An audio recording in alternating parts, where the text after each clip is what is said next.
Amém, querido? Quero convidar você aí a abrir a sua Bíblia na segunda carta de Paulo aos Coríntios e separar aí alguns breves momentos para nós compartilharmos essa palavra, que é uma palavra doce, que é uma palavra suave, que é uma palavra amável. E nesses dias sempre muito intranquilos, sempre muito complexos, que a gente não sabe o que vai ser do amanhã, Deus nos dá uma convicção, uma certeza de que Ele vai estar conosco o tempo todo. Palavra de 2 Coríntios, no capítulo 2, a partir do verso 14. 2 Coríntios, capítulo 2, verso 14. Diz assim: graças, porém, a Deus, que em Cristo sempre nos conduz em triunfo e, por meio de nós, manifesta em todo lugar a fragrância do seu conhecimento. Porque nós somos, para com Deus, o bom perfume de Cristo, tanto nós que somos salvos, como dos que se perdem, para com estes, cheios de morte para a morte, para com aqueles, aroma de vida para a vida. Quem, porém, é suficiente para estas coisas? Porque nós não estamos, como tantos outros, mercadejando a palavra de Deus. Antes, em Cristo, é que falamos na presença de Deus, com sinceridade e da parte do próprio Deus. Amém? O apóstolo Paulo, ele está escrevendo para a igreja de Corinto e ele está no misto ali de algumas sensações, porque Paulo tinha escrito uma primeira carta e nessa primeira carta algumas palavras muito duras, algumas palavras que diziam respeito à doutrina da igreja, à exortação da igreja. Inclusive, Paulo vai tratar de pessoas que estão vivendo questões muito complexas dentro da igreja. O coração de Paulo, do apóstolo Paulo, não estava tranquilo no primeiro momento em que ele vai escrever essa primeira carta. A carta ela vai ser escrita com um tom ríspido, um tom de correção, um tom de muita franqueza. E quando Paulo está escrevendo agora, novamente, uma carta para a igreja de Corinto, ele vai agora começar a tratar o que tinha acontecido na primeira carta, de agora com uma segunda temática. Ele vai começar a falar de forma mais doce. O primeiro momento era um momento de rispidez, era um momento de exortação, era um momento que Paulo estava sendo um pastor que exorta o seu rebanho. Mas agora ele está escrevendo a carta com um cunho mais pastoral de apacentar a igreja. Ele está apacentando agora o seu povo que passa por todas as lutas, todas as turbulências que todos nós passamos. Talvez você também esteja passando aí alguns momentos de muito temor. E durante essa carta ele vai colocar as situações que ocorreram na primeira situação, né? E ele diz que ele não quis estar com a igreja naquele momento, mas agora ele está preparando a igreja para se encontrar com ela. Então ele está fazendo algumas justificativas, que inclusive ele vai dizer para a igreja que a forma como ele colocou foi até para saber se a igreja estava de fato debaixo da obediência pastoral dele. E uma segunda palavra que Paulo vai dar nesse capítulo 2, está no versículo 12. Diz assim: Ora, quando cheguei a Troade para pregar o evangelho de Cristo, e uma porta se me abriu no Senhor, não tive, contudo, tranquilidade no meu espírito, porque não encontrei o meu irmão Tito. Por isso, despedindo-me deles, parti para a Macedônia. Paulo esperava encontrar uma pessoa que ele amava, um discípulo, um amigo, um irmão, e a ausência desse irmão na cidade de Troade trouxe para ele uma tristeza inoportuna. Paulo desejou, ansiou estar com uma pessoa que ele amava. E quando nós lemos esse texto e pensamos na condição de vida que nós estamos hoje, né, essa situação catastrófica que atinge a todos nós, não só aos irmãos de Piabetá, atinge a muitas, se não todas as igrejas, se não muitas, todas, se não todas, muitas nações. A gente quer estar com as pessoas, a gente quer ver as pessoas. Hoje eu estava conversando com um amigo do trabalho e ele disse uma coisa muito interessante. Ele disse que ele chega em casa e a filha dele, não importa a hora que ele chega, a filha dele está esperando ele para jantar. E essa dependência, esse amor, essa valorização do relacionamento me chamou muita atenção. E quando eu abro a Bíblia e leio que Paulo não se sentiu confortável em um determinado lugar, porque estava sentindo a ausência de alguém que ele amava, eu começo a pensar que nós estamos vivendo alguns momentos de angústia que talvez não sejam tão semelhantes ao de Paulo, não tenham a mesma intensidade, ou talvez, no seu caso, tenha até tanta intensidade assim. E você quer estar com uma pessoa e você não sente paz por não estar. Nós sentimos isso também como igreja. Nós estamos um pouco dispersos, um pouco distantes, e é difícil, né, a gente não se preocupar uns com os outros. É complicado, nós queremos fazer alguma coisa juntos e não podermos compartilhar o tempo maravilhoso que nós sempre compartilhamos. E eu vejo nessa situação uma situação muito parecida com a de Paulo. Mas aí, Paulo, ao mesmo tempo que ele lembra-se de uma série de questões relacionadas à carta anterior que trouxeram tristeza para ele, ao mesmo tempo que ele agora se lembra que ele chega numa determinada cidade e ele sofre por não ver a pessoa que ele ama, ele logo em seguida vai dizer esse texto, ele vai citar esse texto, vai escrever essa palavra que se tornou tão vital para os nossos dias. Graças, porém, a Deus, que em Cristo sempre nos conduz em triunfo. Querido, já parou para pensar que na soberania de Deus, Deus controla todas as coisas, Deus sabe de todas as coisas, não cai uma árvore, um galho de árvore, uma folha de uma árvore, se Deus não tem conhecimento, Ele tem conhecimento de todas as coisas. Ele sabe o que está acontecendo na nossa vida e Ele já sabia disso há tempos atrás. E a beleza dessa soberania divina é que Ele, com a ciência de tudo que vai acontecer, sabendo das mazelas da sociedade, o que a humanidade, por conta do pecado, iria produzir. Se a gente lembrar, quando Adão e Eva pecam, Deus vai olhar para Adão e vai dizer: por causa de ti, a terra produzirá espinhos e abrolhos.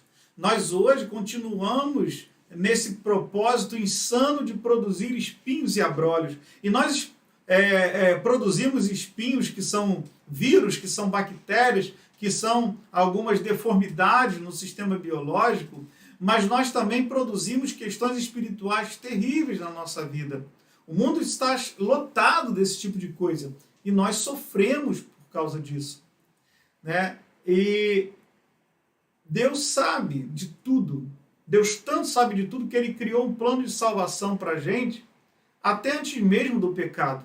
O projeto de salvação de Cristo já tinha sido escrito antes mesmo da criação do homem. Deus sabe de todas as coisas. E Ele está sempre criando meios, propósitos, projetos que antecipam a tragédia que nós construímos com a nossa insanidade. E Deus sabia, obviamente, do que nós passaríamos nesses dias. Mas pode ter certeza, convicção, fé no seu coração. Sabendo disso, Deus criou alguma coisa maravilhosa no final disso tudo.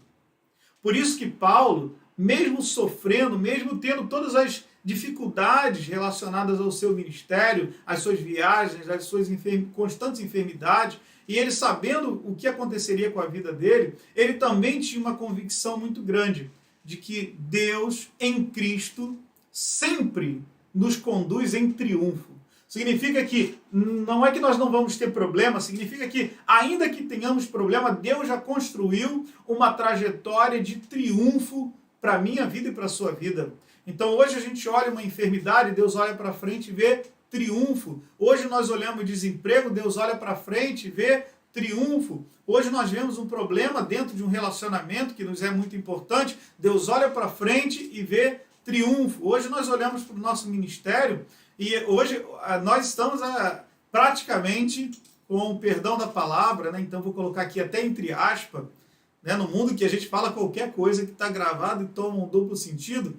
Então nós estamos meio que desigrejados, né? Estamos sem uma estrutura de templo físico. A gente é a Igreja Batista Colheita, mas entretanto nós não estamos congregando dentro de um espaço de culto, né? Por dois motivos, a pandemia não deixa, mas também nós entregamos já o espaço de culto, estamos agora construindo um novo espaço. Então, talvez você sentiu muito igual a nós, a família pastoral, foi muito doloroso deixar um espaço de 12 anos, mas que a gente utilizou durante 12 anos, que a gente construiu o que temos nesses 12 anos, que Deus agiu poderosamente em nosso meio nesses 12 anos. Nós entregamos e agora a gente fica, e agora? O que vai acontecer? Quando será que nós vamos entrar no templo novo? Quando é que nós vamos começar a nos reunir como igreja novamente? Igreja novamente, agora no templo da sede própria. Eu não sei. A gente faz um monte de planos, né? O coração do homem planeja muita coisa. Mas olha, nada vai acontecer se Deus não tiver planejado antes. E Deus planejou, a bem da verdade, em toda essa situação que nós vivemos, Ele planejou um caminho em triunfo. Olha bem, Paulo tinha um monte de problemas, mas ele andava de cabeça erguida. Paulo tinha todas as suas dificuldades, mas ele andava de cabeça erguida. Paulo sabia que muitas coisas poderiam dar errado, mas ele enxergava em cada situação errada também um caminho de triunfo. Quem dera, quisera Deus, né, que nós todos tivéssemos o mesmo sentimento. Deus deseja que nós tenhamos. O problema é que muitas vezes nossa fé fica muito vacilante. Nós temos conduzido os cultos com essa blusa, que é o tema da nossa campanha. Eu tenho fé, eu acredito. E muitas das vezes nós precisamos olhar para a nossa própria realidade, fazer uma autoanálise, uma avaliação interna e pensar, será que eu realmente creio? Eu tenho fé? Será que essa palavra aí, ela diz tanto para a nossa vida quanto nós precisamos? Será que nós conseguimos construir um caminho de triunfo debaixo da vontade de Deus, mediante a fé em Cristo Jesus, que nos vai garantir uma caminhada segura e em paz? Paulo vai dizer para a igreja de Corinto, graças, porém, a Deus, obrigado, Senhor, glórias ao nome do Senhor, que em Jesus Cristo, Filho de Deus, Jesus Cristo, Cordeiro de Deus que tira o pecado do mundo, esse Cristo sempre nos conduz em triunfo.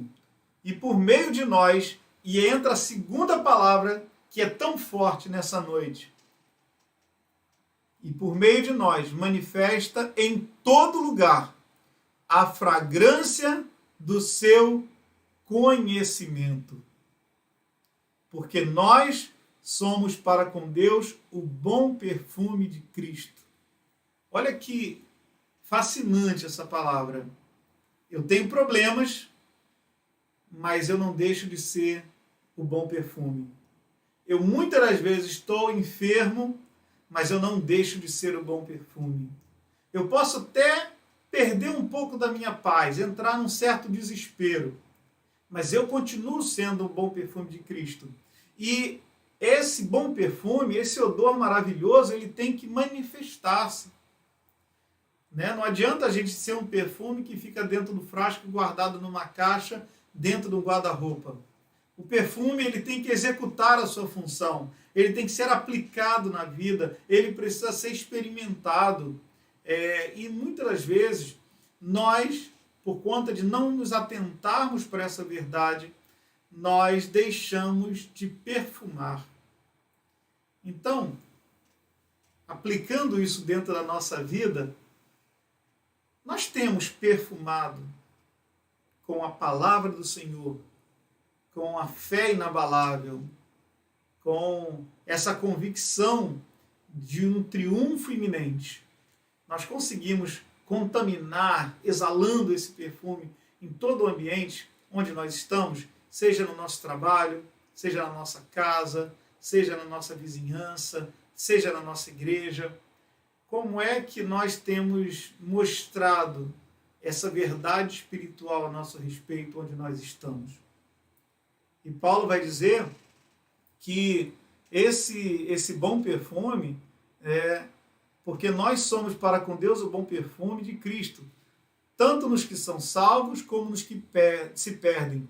Para com estes, cheiro de morte para a morte, para com aqueles, aroma de vida para a vida. Então, o fato de nós mostrarmos a nossa doçura, o nosso perfume para um cristão, nós aumentamos a fé dele, dessa pessoa. Mas se nós mostramos essa doçura para aquele que carrega impiedade, ele é confrontado. Muitas das vezes nós não mostramos o Evangelho falando palavras bíblicas. A maioria das vezes nós somos a palavra bíblica. Então, aquela verdade maravilhosa que a palavra ela tem um peso, mas o que arrasta é o nosso exemplo.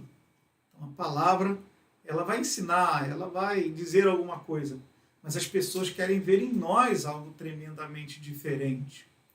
E Paulo está dizendo que quando nós resolvemos perfumar o ambiente, nessa caminhada em busca do triunfo que Deus já determinou para a nossa vida, nós tanto auxiliamos os nossos irmãos, quanto nós confrontamos com a verdade aquele que vive na impiedade.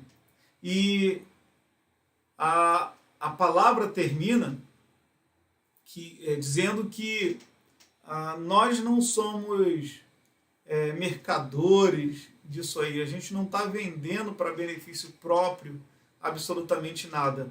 Nós estamos simplesmente, gratuitamente, falando da presença de Deus, com sinceridade da parte do próprio Deus.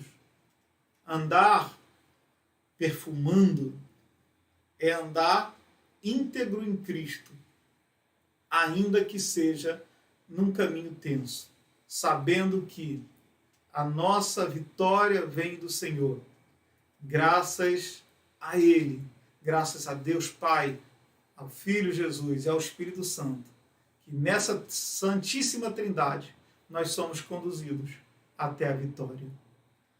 Que Deus possa escrever essa palavra no nosso coração, que ela fique gravada e guardada, e que nós, quando tivermos aí todas as nossas lutas, as nossas guerras diárias, nós pensemos sempre, isso não é o fim.